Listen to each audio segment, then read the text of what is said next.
கர்மங்களை கடைபிடிக்கும் விஷயத்தில் தர்க்கம் செய்ய வேண்டாம். ஜீவர்களுக்கு நன்மை உண்டாக்கவே கர்மங்கள் நிர்ணயிக்கப்பட்டுள்ளன. யாருக்கு எது நலமோ அது முன்பாகவே தீர்மானிக்கப்பட்டுள்ளது. நல்ல கர்மங்களை அனுசரிப்பதன் மூலம் கர்மா நிச்சயமாக கரைந்து போகின்றது. வேதங்களாகட்டும் சாஸ்திரங்களாகட்டும் அதிகமாக எதை பற்றி விவரமாக கூறியுள்ளதோ அவை நன்மை அளிப்பவையே என்ற விஷயத்தை மறக்க வேண்டாம். அப்படிப்பட்ட கர்மங்களை அனுசரிப்பதில் வெளிமுகமாக நீ கர்த்தா, கர்மா, கிரியா போன்றே தென்பட்டாலும் அந்த திரிகரணங்கள் நானே என்ற விஷயத்தை மறக்காதே.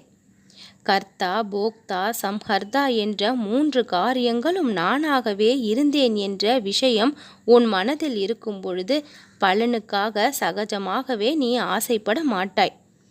அந்த பலனும் கூட நானே.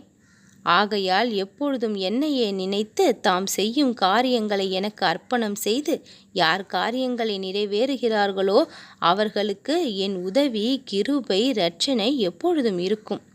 இக்காரணத்தால் என்னை ஒவ்வொரு கணமும் ஸ்மரித்து வந்தால் அவர்களுடைய கர்மங்கள் என் பாதங்களில் சரணடைகின்றன. நான் சாயி சொரூபமே என்ற பாவம் வளர்த்துக்கொள். நானும் நீயும் வேறல்ல. நீ என்னுடைய பிரதிபிம்பமே. நீ காண்பதெல்லாம் என் சொரூபமே என்ற நம்பிக்கை இருந்தால் நான் உன்னுடையவனே.